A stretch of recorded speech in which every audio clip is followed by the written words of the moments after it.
पहली लहर के दौरान मैंने देश जब पर्याप्त अवसर दिया था, लॉकडाउन का पालन कर रहा था, जब WHO दुनिया भर के लोगों को सलाह देता था, सारे हेल्थ एक्सपर्ट कह रहे थे कि जो जहां है वहीं पर रुके। सारी दुनिया में यह संदेश दिया जाता था, क्योंकि मनुष्य जहां जाएगा, अगर वो कोरोना से संक्रमित है तो कोरोना साथ ले जाएगा।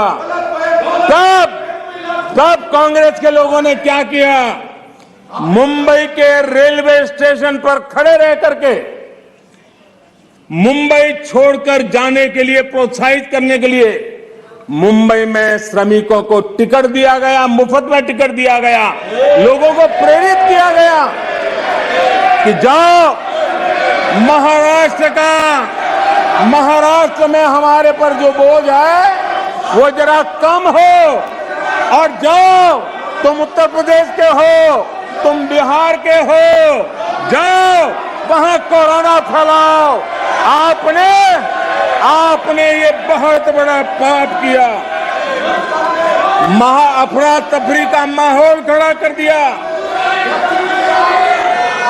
आपने हमारे श्रमिक भाइयों बहनों को अनेक परेशानियों में धकेल दिया।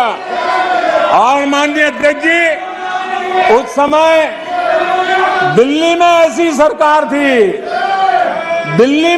सरकार थी जो है, उस सरकार ने तो जीप पर माइक बांध करके दिल्ली की झुग्गी झोपड़ी में गाड़ी घुमा करके लोगों को कहा संकट बड़ा है, भागो, गांव जाओ, घर जाओ, और दिल्ली से जाने के लिए बसें दी, आधे रास्ते छोड़ दिया और श्रमिकों को लिए अनेक मुसीबतें पैदा की।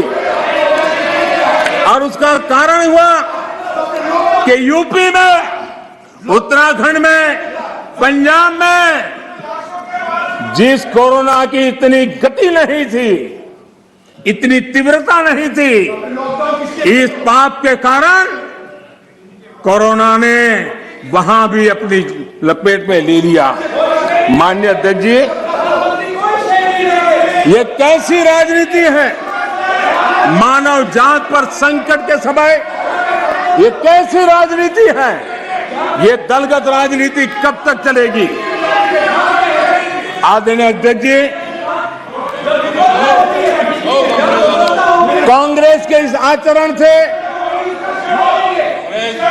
सिर्फ मैं ही नहीं, पूरा देश अचंभित है। 2 साल से देश 100 साल के सबसे बड़े संकट से मुकाबला जूझ कर रहा है। कुछ लोगों ने जिस प्रकार का व्यवहार किया, देश उससे सोच में पड़ गया है। क्या ये देश आपका नहीं है? क्या ये देश के लोग आपके नहीं हैं? क्या उनके सुख दुख आपके नहीं हैं?